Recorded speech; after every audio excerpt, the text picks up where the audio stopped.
नमस्कार, जवाब तो देना होगा मैं आप सभी का स्वागत है। मैं हूं डॉक्टर अवधेश मिश्रा। छत्तीसगढ़ की सियासत में एक बार फिर से केंद्रीय जांच एजेंसियों के एंट्री से सियासत में खलबली मच चुकी है। रेड पे रार शुरू हो चुका है छत्तीसगढ़ में। दरअसल कल पूर्व मंत्री अमरजीत भगत के कई ठिकानों पे इनकम टैक्स डिपार्टमेंट ने रेड डाले, जिसके बाद से छत्तीसगढ़ की सियासत जो है वो अपने चरम पे पहुंच चुकी है। इस बात को लेके कि 2024 चुनाव से पहले जिस तरह से सेंट्रल एजेंसियां एक्टिव हो गई है, ये बताने के लिए काफी है। कांग्रेस का यह दावा है कि छत्तीसगढ़ में जो है चुनाव प्रभावित होगा, बीजेपी को भय है। आज इसी विषय पर चर्चा करेंगे, लेकिन उससे पहले देख लीजिए ये खास रिपोर्ट। वीडियो में नजर आ रहा ये घर छत्तीसगढ़ के पूर्व मंत्री अमरजीत भगत का है। कांग्रेस के वरिष्ठ नेता और सूबे के कद्दावर मंत्री रहे अमरजीत भगत के घर तड़के इनकम टैक्स की टीम ने दबिश दी। उड़ीसा, महाराष्ट्र और मध्य प्रदेश के इनकम टैक्स विभाग के लगभग 150 कर्मचारी पूर्व मंत्री के ठिकानों में जांच कर रहे हैं। पूर्व मंत्री के घर चल रही जांच के बीच अमरजीत भगत का वीडियो भी सामने आया, जिसमें उन्होंने लोकसभा चुनाव सर्वे में नाम सामने आने के बाद इसे षड्यंत्र बताया। प्रदेश की सियासत में एक बार फिर से सेंट्रल एजेंसियों की कार्य प्रणाली पर कांग्रेस सवाल खड़े कर रही है। पूर्व संसदीय सचिव विकास उपाध्याय ने कहा कि बीजेपी टूल के रूप में ईडी, आईटी, सीबीआई जैसे तमाम एजेंसियों को उपयोग कर रही है। बीजेपी संगठन के प्रकोष्ठ के रूप में अनऑथोराइज तरीके से शामिल हो गया है। जिन राज्यों में बीजेपी की विचारधारा की सरकार नहीं है, वहां इस प्रकार से जानबूझकर कार्रवाई की जा रही है। बदनाम करने का प्रयास भी किया जा रहा है। वहीं इस मामले में सूबे के स्वास्थ्य मंत्री श्याम बिहारी जायसवाल का पलटवार भी सामने आया। उन्होंने कहा कि केवल पूर्व मंत्री ही नहीं, पूरी कांग्रेस लोकसभा के डर से बयानबाजी कर रही है। देखिए, भारतीय जनता पार्टी टूल के रूप में ईडी, आईडी, सीबीआई इन तमाम एजेंसियों का उपयोग कर रहे हैं। मैं समझता हूँ भारतीय जनता पार्टी का एक प्रकोष्ठ के रूप में अब ये उनके संगठन में भी अनऑथराइज तरीके से शामिल हो गया, क्योंकि जिस प्रकार से दिल्ली, झारखंड, बिहार, छत्तीसगढ़, जिन प्रदेशों में भारतीय जनता पार्टी की विचारधारा की सरकारें नहीं हैं, जो उनकी विचारधारा को मानने वाले नेता जहां नहीं है, वहां इस प्रकार की कार्यवाही को जानबूझकर हर राजनीतिक दल के व्यक्ति का अपना व्यक्तिगत संबंध भी होता है, व्यापारी से भी होता है, उद्योगपति से भी होता है, सोशल सर्विस करने वाले लोगों से भी होता है। लेकिन जिस प्रकार से अब नेताओं के साथ उनके व्यापारी दोस्तों को भी परेशान करने का प्रयास कर रही है और बदनाम करने का प्रयास भारतीय जनता पार्टी, सिर्फ चूंकि लोकसभा का चुनाव नज़दीक है और चुनाव के पहले ही इन तमाम चीज़ों की याद भारतीय जनता पार्टी को क्यों आती है, ये समझ से परे है। देश की जनता जानती है और समय आने पर इसका जवाब भी जरूर देगी। केवल पूर्व मंत्री जी ही नहीं, पूरी कांग्रेस पार्टी लोकसभा में डर से भयभीत होकर कुछ भी बयानबाजी कर रही है। ये कोई पहली कार्रवाई छत्तीसगढ़ में ईडी की या जांच एजेंसियों की नहीं हुई है। ये सतत प्रक्रिया है, इससे पहले भी हुए हैं और केवल छत्तीसगढ़ नहीं, भारत के विभिन्न कोनों में, सभी राज्यों में जहां जहां गड़बड़ी की आशंका होती है, केंद्रीय एजेंसियां अपनी काम करती हैं। यदि पूर्व मंत्री जी सही हैं तो इसमें तो जांच में उनको सहयोग करना चाहिए। और ये कहना कि लोकसभा चुनाव के चलते या वो प्रत्याशी बन गए हैं या कोई चीज के संयोजक बन गए हैं, इसलिए कार्रवाई हो रही है, तो ये कहना सरासर गलत है। और मुझे नहीं लगता कि किसी प्रकार की द्वेषपूर्ण कार्रवाई उनके साथ की जा रही होगी। छत्तीसगढ़ में ये पहली कार्रवाई नहीं है जिसके बाद ये सियासत गरमाई हो।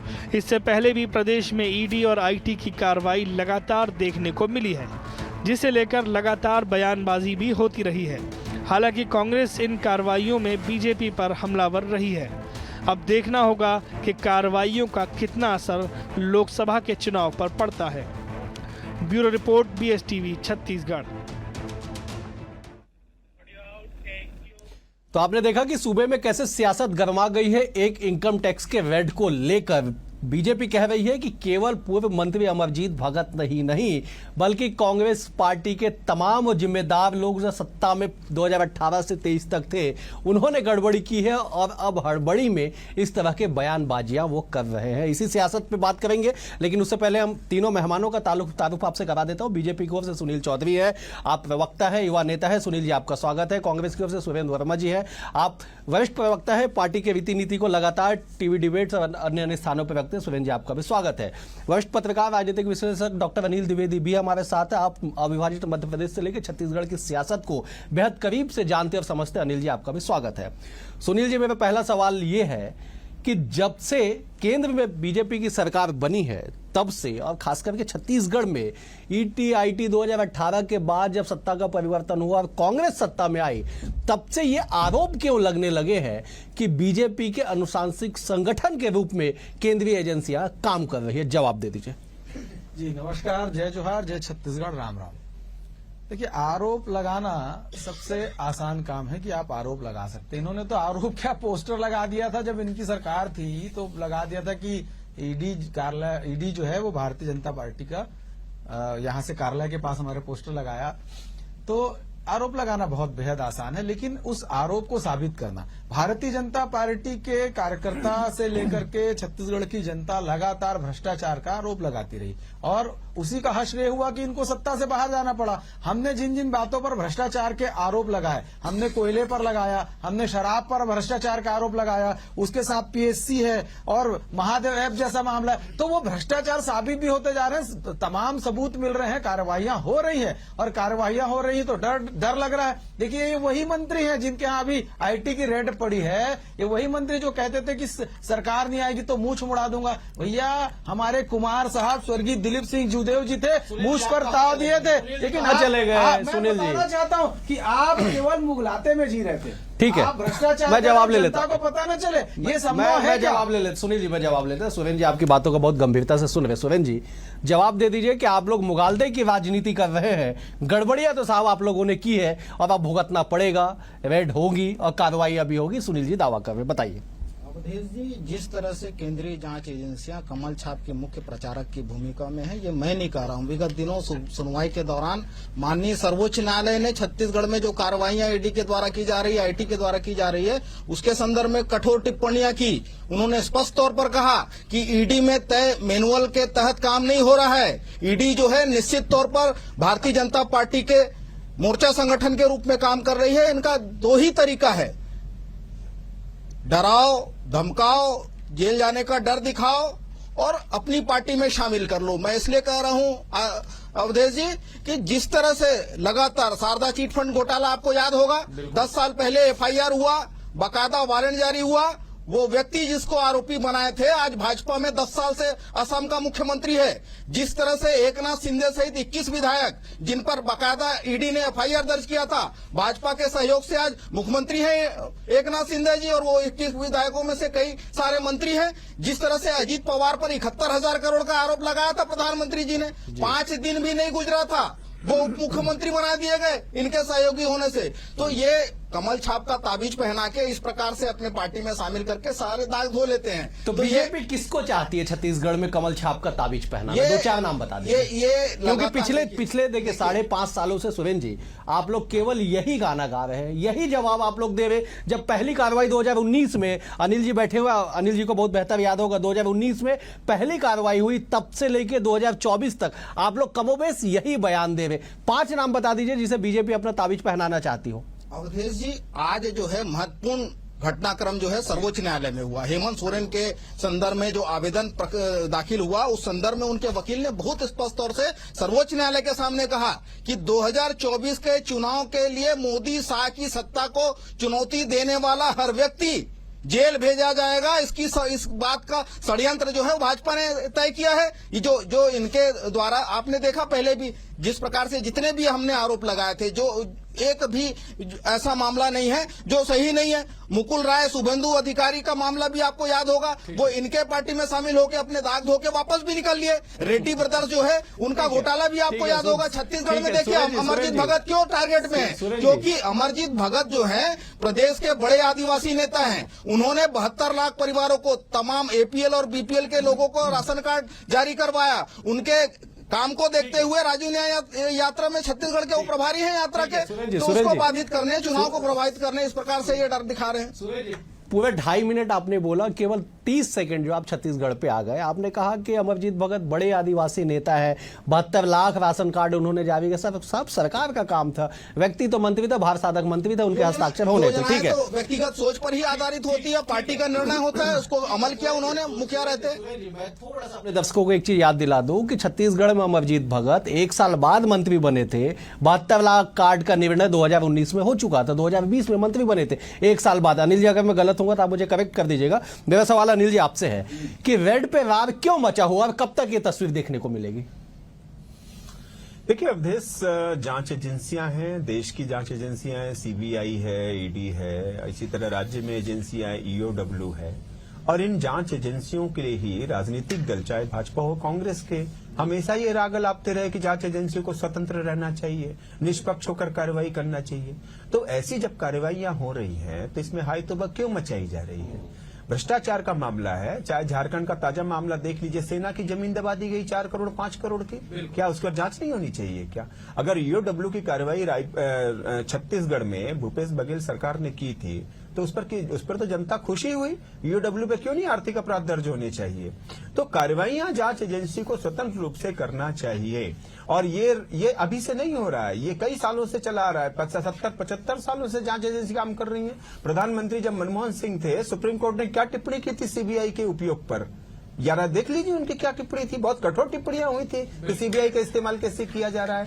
सवाल यह है, जो सुरेंद्र वर्मा ने बिल्कुल सही बात कही कि अगर आप कार्रवाई निष्पक्ष हो रही है, सत्यपरक होनी चाहिए। और मुझे याद है कि जब साध्वी रितंभरा को आप उदाहरण देख लीजिए, साध्वी प्रज्ञा जोशी का उदाहरण देख लीजिए, 5-5 साल तक सीबीआई की कैद में रहने के बाद भी वो धवल होकर के वापस निकली हैं। उन पर निराधार आरोप साबित हुए और उनको बेगुनाह साबित करके बाहर किया गया।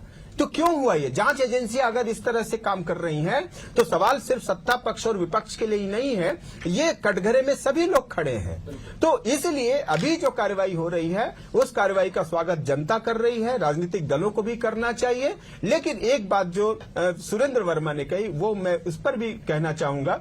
उन्होंने ये बात बहुत सही कही है कि जब भी कार्रवाई हो रही है तो वह राजनीतिक परख नहीं दिखनी चाहिए, वो उस पर बिल्कुल ठोस सबूतों के साथ कार्य होना चाहिए। ठीक है अनिल जी, बिल्कुल आपने सही कहा। मैं सुनील जी का रुख कर लेता। सुनील जी, तोता से लेके अनुषांगिक संगठन तक का नाम दे दिया गया, आपने कहा कि पर्चा भी लगा दिया गया था कि कहां से केंद्रीय जांच एजेंसियां संचालित हो रही है। लेकिन सवाल उठेगा ना कि आप अगर टारगेटेड पॉलिटिकल फेसेस को डैमेज करेंगे तो सवाल तो उठेगा। देखिए, भ्रष्टाचार पर यदि कार्यवाही हो और बिलबिलाहट तिलमिलाहट दिखाई दे तो समझ में आता है कि कहीं ना कहीं भ्रष्टाचारियों को संरक्षण था। ईडी ने इनकी कांग्रेस की सरकार छत्तीसगढ़ में थी तभी पत्र लिखा था कि एसीबी में प्रकरण दर्ज किया जाए। क्या किया गया? कुछ नहीं किया गया। और लगातार जब भ्रष्टाचार की शिकायत गई, कार्यवाहियां हो रही थी। और अभी कल हमारी कैबिनेट ने तय किया कि आपराधिक प्रकरण जिनके ऊपर है, ऐसे अधिकारियों को संविदा नियुक्ति के जो आदेश उसको निरस्त किया जाए। ये उसको संविदा नियुक्ति भी दे देते थे कि आइए करप्शन में आप कैसे मास्टरी है उसको यहां पर बताइए और करप्शन करवाइए छत्तीसगढ़ में, लूट मचाइए छत्तीसगढ़ में। मैं इनसे पूछना चाहता हूं, कस्टम मिलिंग का मामला है, 60 रुपए मूल्य था, उसको 120 रुपया किया गया और उसमें भी 20 रुपया आना चाहिए सरकार को। स्पष्ट उसके खिलाफ सबूत है और इसीलिए कार्रवाई लगातार हो रही है। एक व्यापारी ने आत्महत्या किया है, उसके भी तार जुड़ रहे हैं। तो ये भी एक बड़ा कारण है तिलमिलाहट घबराहट का। और मैं आपको बताता हूं कि नकली शराब, होलोग्राम आप लगाओगे, इस प्रकार का नकली दारू आप बेचोगे, गरीबों का राशन खाओगे, कोयले में 25 रुपए आप उड़ाओगे, आबकारी अधिकारी और उनके मंत्री को 50 लाख रुपए महीना मिलेगा। महादेव मामले में भी बहुत सारी चीजें आ रही हैं जिसमें सब अधिकारियों को पैसे मिल रहे हैं। लगातार सूची है, 106 लोगों से ज्यादा के खिलाफ एफआईआर हो रहा है। भैया, अगर आप करप्शन में नहीं, न्याय प्रणाली है ना, जाइए कोर्ट न्यायालय जाइए, बताइए। जब एजेंसियां काम कर रही हैं तो आप हमारा पिट्ठू कर रहे हैं उनको। ये सवाल मैं ले लेता हूं सुरेंद्र जी। सुरेंद्र जी, ये सवाल तो वाजिब है कि अगर कार्रवाइयों पे कोई आपको दिक्कत है, कांग्रेस पार्टी को ऐसा संशय है कि ये केवल राजनीतिक प्रेरित ही कार्रवाइयां हैं, तो कोर्ट आप लोग एक मामले में भी संभवतः नहीं गए। अभी हाल फिलहाल में अमरजीत भगत पे कल रेड पड़ी, कुछ कोर्ट का जाने का कुछ प्लानिंग आप लोगों का? निश्चित तौर पर न्यायपालिका में हम अपना पक्ष रखेंगे और भारतीय जनता पार्टी कैसे काम करती है इसका उदाहरण मैं दे रहा हूं। आपको याद होगा कि छगन भुजबल का मामला 2016 में 100 करोड़ के सिंचाई घोटाले का आरोप लगा था। हाल ही में भारतीय जनता पार्टी की सरकार के दबाव के चलते ईडी ने बाकायदा आवेदन देके उनके खिलाफ मामला वापस लिया। दूसरा उदाहरण आपने सुना है अवधेश जी कभी भी इतिहास में कि ईडी किसी खिलाफ मामला वापस ले। 600 गुना वृद्धि हुई है, जिसमें 95% मामले ईडी और आईटी के केस में सीबीआई का जो मामला है 124 प्रकरण में से 95% केवल विरोधी दल के नेताओं को लक्ष्य करके किया। कन्विक्शन रेट क्या है? 0.46, मतलब 200 मामले में एक भी प्रमाणित नहीं हो रहा है, केवल परेशान करने के लिए विपक्ष के नेताओं को। ये अभी कस्टम मिलिंग की बात कर रहे थे, आपको याद होगा अवधेश जी, कस्टम मिलिंग में भारतीय जनता पार्टी की सरकार आने के बाद किनके खिलाफ में कार्रवाई हुई है? जो एक कद्दावर मंत्री भाजपा के, उसके भाई के खिलाफ का जो पैनल है, उसके अध्यक्ष, उसके कोषाध्यक्ष, उसके उपाध्यक्ष, ताकि उनको कुचला जा सके। जो इनकी सत्ता को चुनौती देने का साहस करे उनको ये जेल भेजेंगे। आपने सुना होगा अनुच्छेद 50 हमारे संविधान का क्या कहता है अवधेश जी, कि एक ही मामले में दोबारा दो बार कार्रवाई नहीं हो सकती। जिस मामले में 3.5 साल से ईडी कार्रवाई कर रही है, जांच चल रही है, उसी मामले में एंटी करप्शन ब्यूरो और ईओडब्ल्यू को लगाया जा रहा है, तो इनकी दुर्भावना है। सुरेंद्र जी, मैं एक बार अनिल जी का रुख कर लेता। अनिल जी, विपक्षी दलों के नेताओं को, उनके चेहरों को ढूंढ के तलाश कर ही कार्रवाइयां की जा रही है, ये गंभीर सवाल उठ रहा है 2019 से लेकर 2024 तक। बिल्कुल ये चीजें हैं और ये कई सालों से घट रही हैं ये चीजें, कि जब आप विपक्ष के नेता टारगेट में होते हैं और सत्ता पक्ष कहीं न कहीं, हो सकता है जांच एजेंसियां ये दिखाने के लिए भी कार्रवाई करती हो कि हम सक्रिय हैं, हम इस देश में काम कर रहे हैं, इसलिए जब उनको सबूत मिलते हैं उस आधार पर वो कार्रवाई करते हैं। लेकिन एक जो न्यायपरक बात जो सामने आई, जो कांग्रेस प्रवक्ता ने रखी है, वो ये बात उन्होंने कही कि मैं उसे मिस कर रहा हूं, उन्होंने साफ अच्छी बात यह कही कि जिस व्यक्ति के खिलाफ आप कार्रवाई कर रहे हैं, सत्ता में रहते हुए यदि विपक्ष के नेता के खिलाफ कार्रवाई कर रहे हैं, तो बाद में आपके पार्टी में आकर के पाक साफ कैसे हो जाता है? मुझे लगता है राजनीतिक दलों को इससे बचना चाहिए, चाहे कांग्रेस हो चाहे भाजपा हो। जो दागी है, जो भ्रष्ट है, उससे सभी को किनारा करना चाहिए। और प्रधानमंत्री नरेंद्र मोदी ने तो बड़ा अच्छा मैसेज दिया, न खाऊंगा न खाने दूंगा, और जीरो टॉलरेंस की बात कही, और जीरो टॉलरेंस की बात कही। तो इसीलिए जब करप्शन हो रहे हैं, अब देखिए करप्शन तो सत्ता में रहते ही होंगे ना, और जब ये कार्रवाई, जैसे कि हमने छत्तीसगढ़ में देखा, कोल खनन घोटाला है, खाद्य उद्योग, बहुत सारे घोटालों की लिस्ट है, और उसके आरोपी यदि जेल गए हैं तो उस कार्रवाई पर मुख्यमंत्री भूपेश बघेल जो उस समय थे, उन्होंने भी कोई आपत्ति नहीं की। जो जेल जा रहा है भ्रष्टाचारी है, वो जाएगा जेल, उसमें किसने रोकी है? आप कुछ जवाब देना चाह रहे? सुनील जी जवाब दीजिए। ठीक है, सुनील जी जवाब दीजिए। मैं एकदम स्पष्ट रूप से बताना चाहता हूं कि भ्रष्टाचार के मामले पे जो कार्रवाई हुई है, और कह रहे हैं कि एक ही मामले पे 2 जगह केस नहीं हो, भैया भ्रष्टाचार निवारण नियंत्रण अधिनियम के अंतर्गत कुछ धाराओं में केस है और आईपीसी की धाराओं के अंतर्गत केस है, तो मामला तो जाएगा ना। उसमें अलग मामले हैं, अलग धाराएं हैं, इसमें अलग, ये एक ही मामला नहीं है, उसमें मामले भिन्न भिन्न है, विभिन्न जो है अधिनियम के अंतर्गत उसमें धाराएं लगी है। और ये कहते हैं कि भैया आप यहाँ आते हो तो पाक साफ हो जाते हो, और विपक्ष पर क्यों आप आरोप लगाते हो? भ्रष्टाचार जो की जननी कौन है? आपके तो राजीव गांधी जी खुद कहते थे 1 रुपया भेजता हूं तो भैया कितने पैसे पहुंचते हैं आप ज्यादा अच्छे से जानते हो। तो भ्रष्टाचार की जननी कहां है? आप लोग करप्शन में सब कुछ अच्छा खाओ लगाए रहते हो, तो आपके पार्टी के लोग और आपके अलायंस के लोग ही तो भ्रष्टाचारी हैं। ज्यादा से ज्यादा भ्रष्टाचार उधर के पक्ष में होता है, तो कार्यवाही भी उधर तो होगी। तो जो लोग भ्रष्टाचारी हैं, क्या न्यायालय आपके लिए खुला हुआ नहीं है क्या? आप न्यायालय में जाइए, अपना पक्ष रखिए। देखिए जितने भी मामले अभी छत्तीसगढ़ में खुले हैं, इसमें किसको जमानत मिली है बताइए? मेडिकल छोड़ करके, मेडिकल आधार पर मिला होगा, किसको जमानत मिली है? ना लोग जेल में। अरे कलेक्टर को 40% मिलता था भैया, वो वसूल करके देती थी, कहां उसकी भी लिस्ट है, सारे लोगों की लिस्ट है। तो भैया भ्रष्टाचारी हो आप। सुनील जी, आप सारे लिस्ट लेके बैठे हैं, अच्छी बात है। सुरेंद्र जी से मैं जवाब ले लेता हूं। सुरेंद्र जी, अगर कोई आरोपी है, भ्रष्टाचारी है, दोषी है, वो जेल में है, आप लोग कोर्ट भी गए, बिल्कुल सुनील जी सही कह रहे कि अगर कुछ न्यायपरक बातें होती तो शायद जमानत पे वो बाहर हो जाते। क्यों नहीं हो पा रहे? क्यों आप लोग बार बार इन कार्रवाइयों को राजनीति से जोड़ के देख रहे हैं? एक बार ये पहलू तो होगा ना कि कहीं भ्रष्टाचार हुआ, गड़बड़ी हुई है तो कार्रवाई हो रही है। अवधेश जी, भारतीय जनता पार्टी के सेलेक्टिव पॉलिटिक्स का ही नमूना है। भ्रष्टाचार का आरोप इनका राजनीतिक हथियार है। मैं इसलिए कह रहा हूं कि जितने दागी, जितने भ्रष्टाचारी आज भाजपा में जाके सदाचारी हो गए, छगन भुजबल, नारायण राणे, एकनाथ शिंदे, तमाम उदाहरण है, सुखराम से लेके अजित पवार तक, पूरे देश में जितने बड़े बड़े भ्रष्टाचार हुए थे सारे भाजपा की गंगोत्री में जाके शामिल हो गए और इनके पाप धुल गए, इनके खिलाफ जांचें रोक दी गई।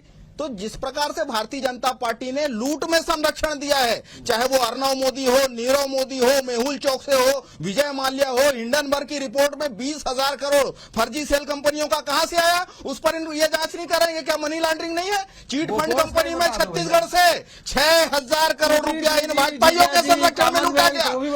क्या वो मनी लॉन्ड्रिंग नहीं है? अगस्ता और पनामा के प्रकरण में जहां इन भाजपाइयों के तिजोरी में जगह नहीं थी, ये वर्जिन आइलैंड में खाता खोले, वर्जिन आइलैंड में गढ़ मुक्तेश्वर में रिसॉर्ट किसका है बताया? कलकत्ता की फर्जी कंपनियों से 35 फर्जी कंपनियों से एंट्री ली गई।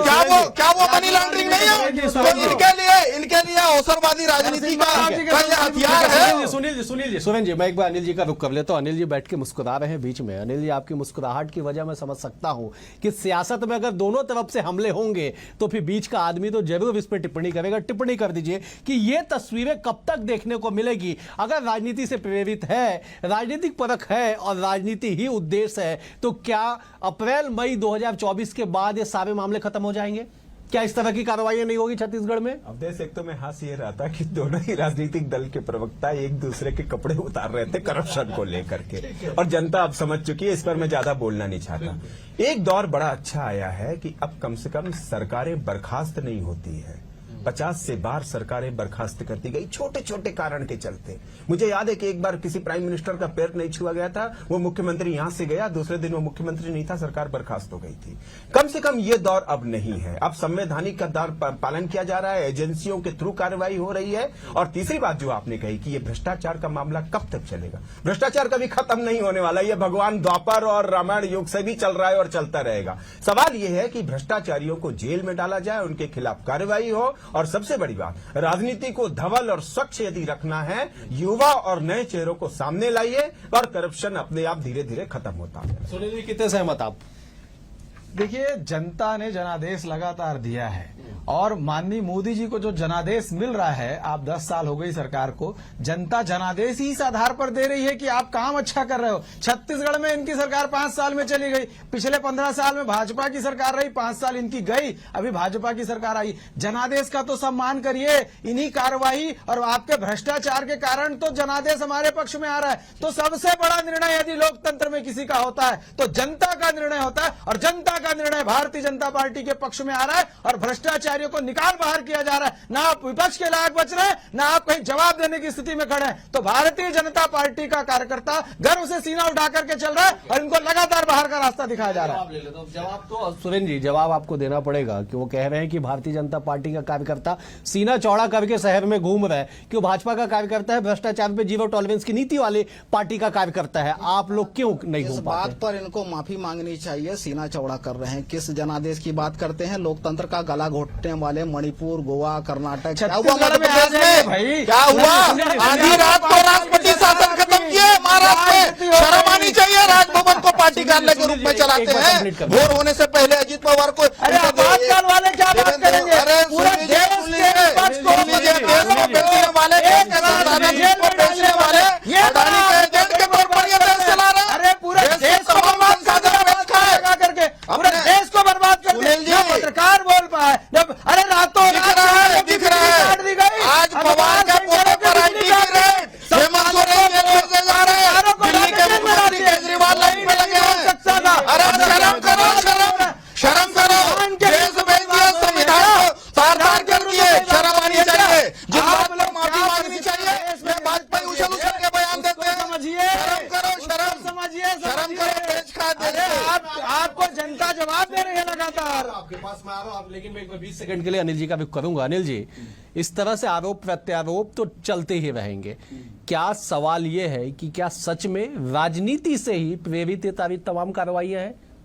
देखिए अवधेश, जो भी है कार्रवाइयां हो रही हैं और ये इस बात को संकेत दे रही है कि लोकतंत्र मजबूत हो रहा है। जांच एजेंसियों को स्वतंत्र रूप से काम करने दिया जा रहा है। भले ही राजनीतिक दल एक दूसरे पे आरोप लगाते रहे, लेकिन जनता अब ये देख रही है कि जो भ्रष्टाचार करेगा, जो बलात्कारी होगा, जो कुकर्मी नेता होंगे, वो सब जेल सब भाजपा में जाएंगे। अनिल जी, मैं आपको दर्जनों उदाहरण देता हूँ। ये भाजपा ना सवाल जवाब सारे दागी, सारे भ्रष्टाचारी, सारे अपराधी आज भाजपा में है। ब्रिजमोहन के गुंडा के गुंडे ये पड़ेगा। आप तीनों मेहमानों का बेहद सारे शुक्रिया। दागी। सुनील जी आपका शुक्रिया, अनिल जी आपका शुक्रिया, सुरेंद्र जी आपका भी शुक्रिया। कार्रवाई पे और रेड पे जो रार मची हुई है ये कब तक चलेगी आने वाला वक्त तय करेगा, लेकिन इतना तय है कि जैसे जैसे कार्रवाइयों का सिकंजा कसता जा रहा है, चाहे वो एसीबी ईओडब्ल्यू में एफआईआर की बात हो या फिर इनकम टैक्स के द्वारा पूर्व मंत्री के घर पे दबिश देने की बात हो, जैसे जैसे सिकंजा कसता जा रहा है, जैसे जैसे जांच का दायरा बढ़ता जा रहा है, वैसे वैसे कई और जानकारियां निकल के आते जा रही है। लेकिन सुनील जी ने एक बात बिल्कुल सही कही कि इस लोकतंत्र में जनता जनार्दन ही सब कुछ तय करती है कि कौन सही है कौन गलत है। न्यायपालिका का भी काम है इस पर हस्तक्षेप करके तमाम चीजों को सही और गलत को गलत साबित करना। बहरहाल देखना होगा कि आने वाले समय में इस तरह की तस्वीरें और कितनी मिलती है और सियासत में ये रार कब तक चलती है। फिलहाल आज के लिए इतना ही, कल एक और विषय के साथ आपसे होगी मुलाकात, तब तक के लिए नमस्कार।